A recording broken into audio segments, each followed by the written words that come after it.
Hi, hello, United. It is such a gift to be here again for chapel. And before I forget this is important, is for all of the Mondays coming up and through graduation will be chapel. So you can, the seniors have stepped up and are doing some amazing things. Next week, Pan will be here with the nature nerds, passing on the stewardship of the live plants and entities here at the seminary, and then wonderful chapels following that experience. So I hope you can continue to come back and be part of this experience. And it is a gift to be here, to kind of worship together and to understand what it means to be not just a seminary that deals with the brain and what we do in our heads, but a deep seminary that looks at the connection between the head and the heart and what we do with our bodies and how we celebrate this whole embodied faith, this connection of who we are. So chapel is one of those reminders that we do a connective experience of education. So thank you for being here, and thank you for folks online for being here. May this experience enliven your soul as we make this happen. So our guest today in the pulpit is Reverend Dr. Andrew Packman. I'll tell you more about Andrew in a little bit, but first he's going to ground us with some words from the Rabbi Abraham Joshua Heschel.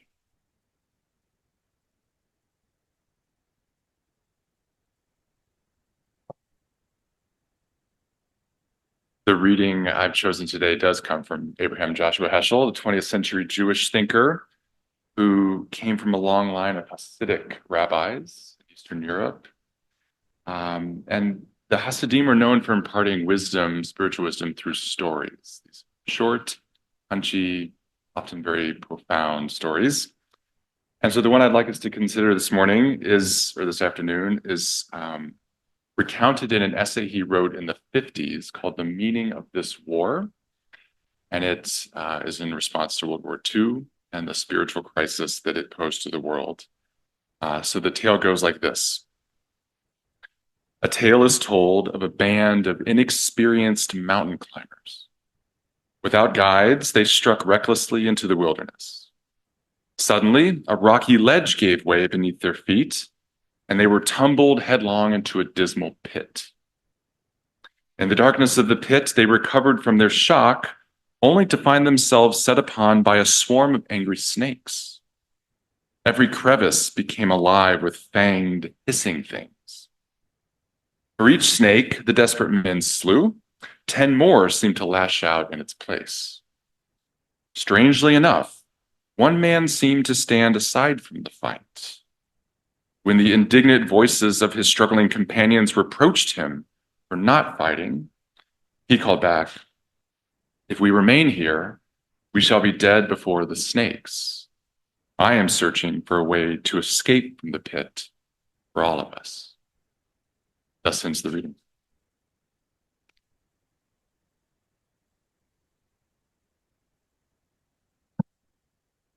Wow, I can't wait to see what you have to say about that. So I'll be very quick. One of my visions for this faculty chapel is that as faculty, we get to introduce each other, that we get to admire and respect and gush a little bit about these amazing colleagues and the support we have in this community of faculty. And so I get a chance to say that, when I talk about head, heart, and body, Dr. Packman embodies that connection for us at the school. His deep passion for faith formation has invited me into that world as well. So I'm very, very grateful for that passion that he really wants these students at United to form from the ground up, body, mind, and spirit, whole beings to lead out in the world and make a profound difference in their context for ministry. So it is a gift to be on faculty with Andrew because he carries that passion with him wherever he goes. And soon, I think, if all goes well, we'll see this amazing tome that's going to come from Andrew's work about the atmospherics of race and the intrinsic evil, and where he tackles kind of critical race theory, social psychology, and all kinds of different ways, modalities in the context of these modernist theologians like Schleiermacher to really make this case that this anti-racism work is not new, but it has groundedness all through our Christian thought and history. And so we're really, really blessed by that academic work as well. So without further ado, I want to hear this prophetic word based on the evil that Heschel talks about and calls us to. Thanks.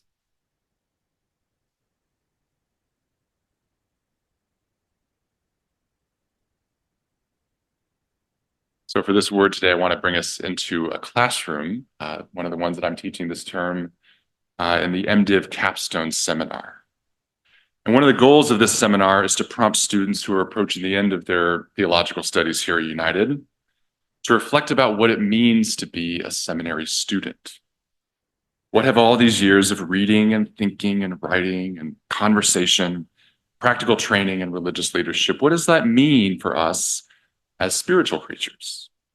What is the meaning and purpose of seminary? As someone who spends a lot of time wondering about these questions, this class gives me a research opportunity, a chance to investigate how students understand what it is we're all doing here. In one recent class, a student uttered a phrase that crystallized a deep insight about seminary that I've been pondering ever since. They said, "I've received a lot of things in coming to seminary, but comfort isn't one of them." In this case, the particular kind of discomfort we were talking about had to do with our felt sense of belonging at United. Christian students with more traditional convictions sometimes feel uncomfortable with the more progressive, post-Christian, or multi-religious orientation of other students.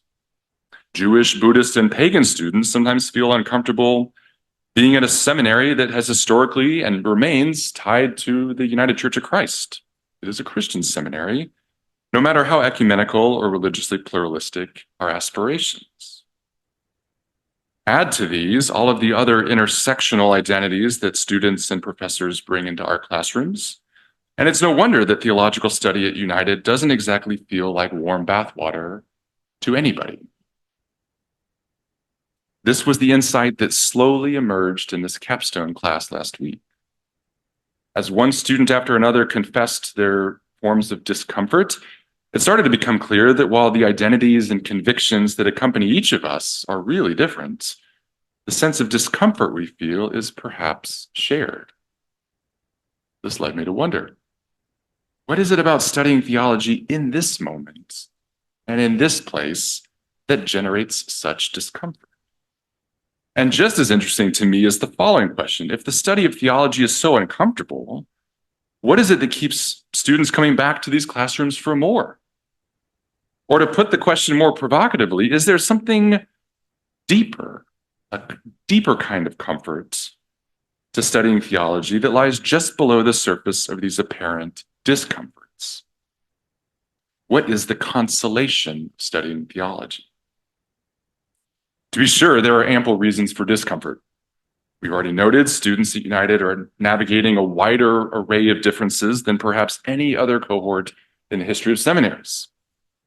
But in addition to this, theological education is itself undergoing vast changes in how we teach and learn.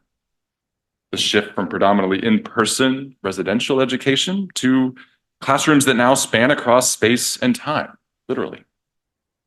This has exponentially increased access to theological education, but of course, it also means that the more traditional ways of relating to one another, of forging the ties that bind us together as a community, make us feel at home in a place, are being reimagined on the fly, and that is uncomfortable.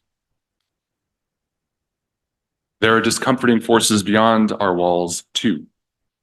The religious landscape in North America is changing rapidly, and that means the kind of careers that seminary students hope for when they graduate are increasingly precarious. Can local congregations actually support full-time minister? Will hospitals continue to fund their spiritual care departments? And even if they do, will anyone listen to what these spiritual leaders have to say? To my mind, it's this last concern that's even more fundamental than the very real economic ones. It implies what I think we all know at some level, that religion and theology have become broadly illegible in a world that increasingly conflates value with price, that reduces the pursuit of goodness to these polarized political struggles between us and them, that thinks of truth, if it thinks of truth at all, merely as bits of information algorithmically delivered to ideological echo chambers designed to constrain our attention, confirm our worst presuppositions, and soothe us into a self-satisfied conformity and spiritual numbness. These signs of spiritual regression are unfortunately and unsurprisingly evident within our religious and educational institutions too. Just 2 weeks ago, Valparaiso University, a Lutheran college in Indiana with a long history of leadership and theological education, announced a proposal to eliminate its theology department, along with more than a dozen other programs with diminished enrollments. Denominations and chaplaincy accrediting bodies are also questioning the value of theological study, in some cases arguing that religious leaders are being overeducated at seminaries. They recommend that the vigorous study of ancient texts and history and constructive theology should be replaced by more practical, skill and competency-based models of formation. The contention is that most of what happens in a 72-credit MDiv degree, all that reading, thinking, writing, conversing, and contemplating, is superfluous, the concrete tasks of caring for souls and leading religious communities. It's no wonder that students, and for that matter, professors, are feeling some discomfort. These are discomforting times. And if we're feeling this, it means, I think, that we're in touch in a visceral way with the spiritual dynamics pulsing through our world at this moment. So why on earth are students flocking to United in such numbers, tripling the number of students in the last 7 or 8 years? Why are they lining up to endure the discomforts of the classroom, the precarity of this job market, and the less than subtle suggestions, even from some religious leaders, that the intensive study of theology is unpleasant, arcane, and an impractical waste of our time? Is there some hidden consolation for studying theology? To frame the question in this way is already to treat theological study as a spiritual practice. In the early 6th century CE, amidst the recently collapsed Roman Empire, Boethius wrote a book called The Consolation of Philosophy while he was imprisoned and awaiting execution. Following some palace intrigue, when he was betrayed and sentenced to death by the emperor Theodoric, Boethius found spiritual support from reading, thinking, writing, conversing, and contemplating philosophy. In his book, he personifies this through the character of Lady Philosophy, who through a long dialogue in his prison cell reminds him that philosophy, the love of wisdom, promises not only to guide human beings through the vicissitudes of outrageous fortune, as Hamlet called it. More than that, philosophy can even help one flourish amidst that tumult. He even says it can make one happy, even in the worst of times. About 1,000 years later, the Spanish mystic Ignatius of Loyola invoked the notion of consolation in his classic, The Spiritual Exercises. This comes amidst his instructions on the discernment of spirits, where he tells us that the key to discerning whether one is being tempted by the evil one or being edified by the Holy One is to look closely at how the soul is being affected. If a movement in the soul increases hope, faith, and charity, it is a consolation from the Spirit of God. And if a movement in the soul moves one towards lack of faith and leaves one without hope and love, it is, by contrast, a desolation with roots in that which opposes God.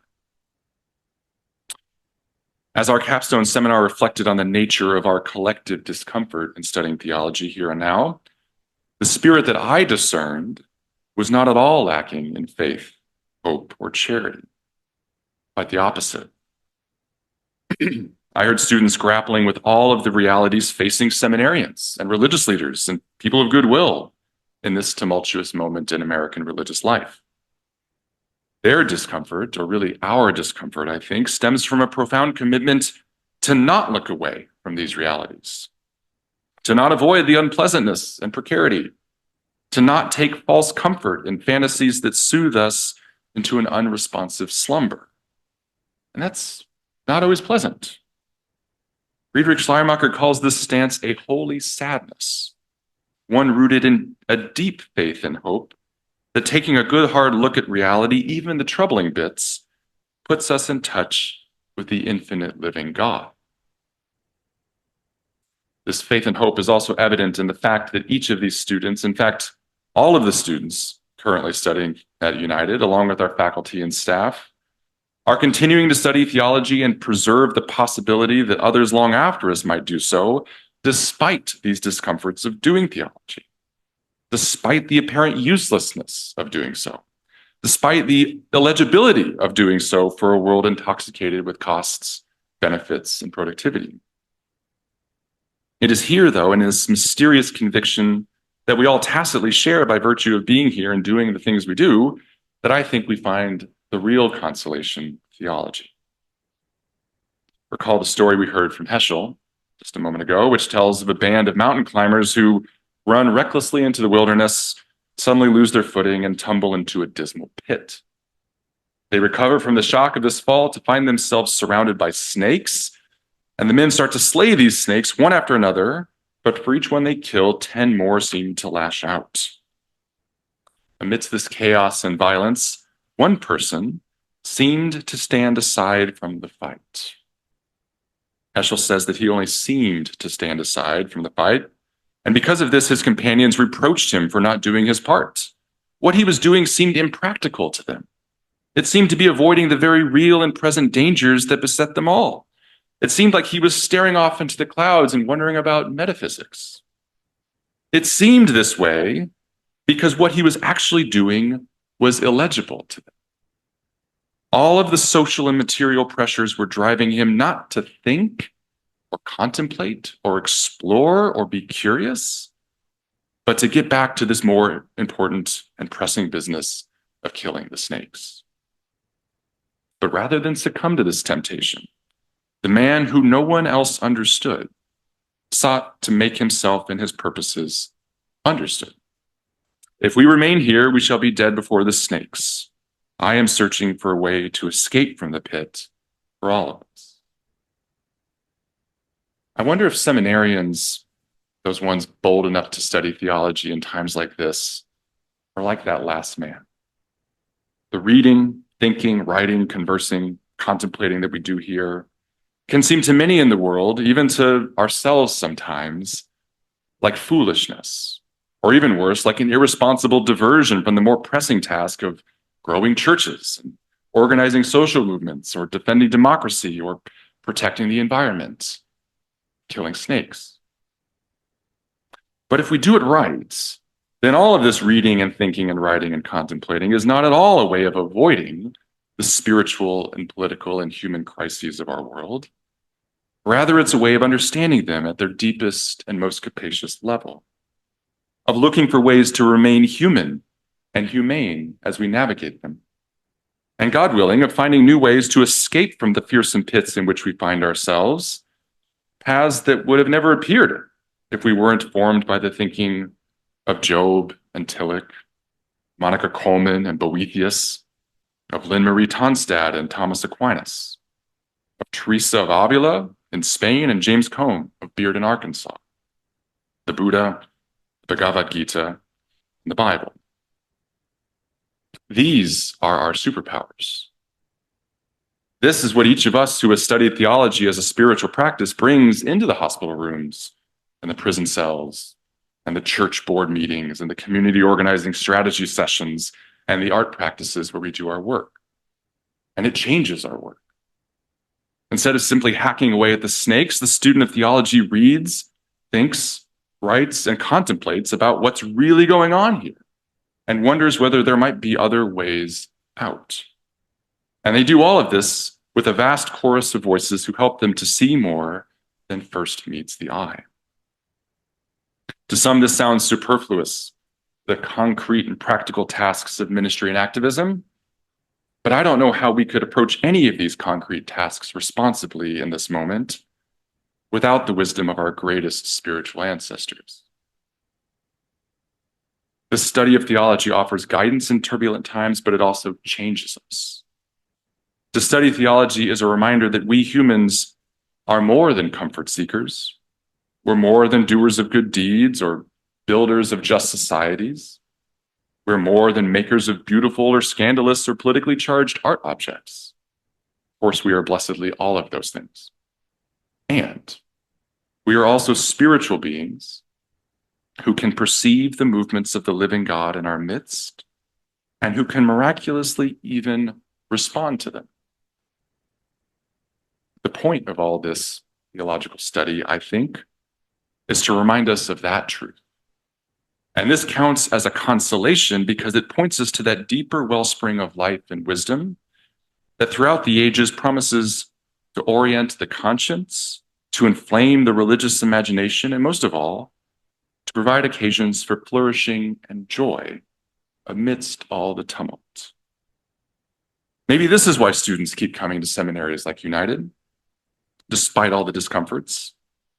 It is certainly what keeps this professor in the game.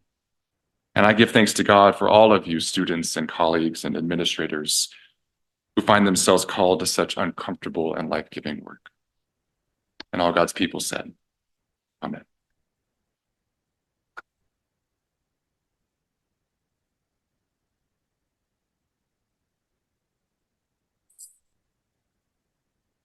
Wow. I think that theologians make the political structures also uncomfortable.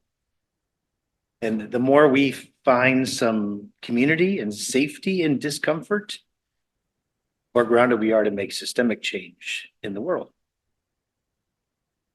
George Lakey, the founder of Training for Change, says all learning happens in discomfort. So I guess we're doing an okay job then. We keep on making each other and the world uncomfortable, we can learn and grow. Amen. Let us be in a spirit of prayer and reflection.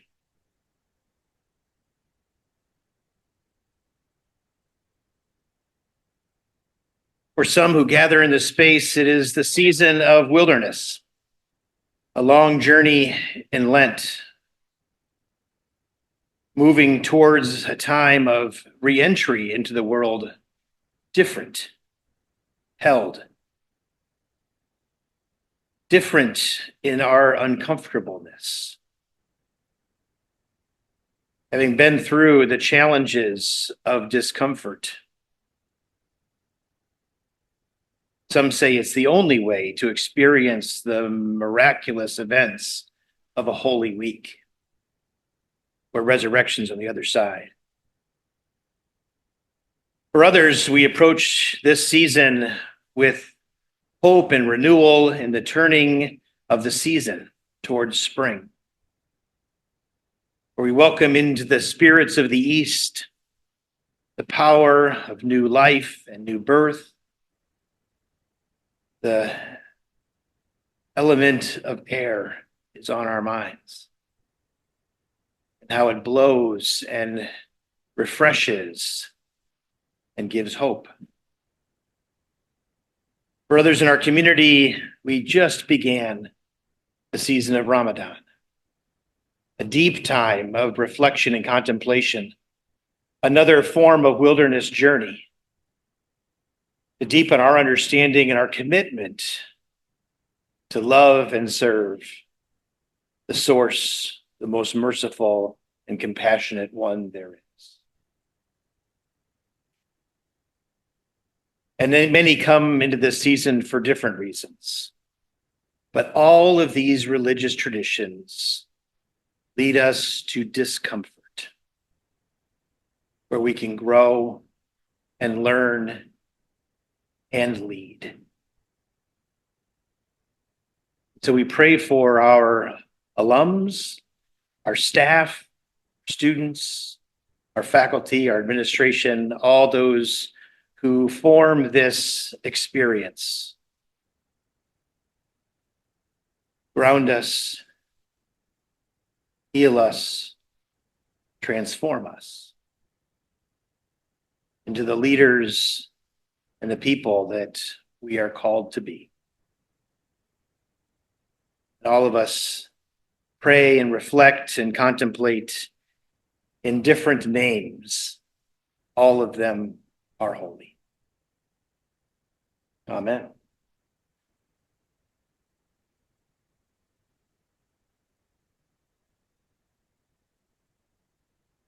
Now receive this blessing as we go back into this work of studying theology.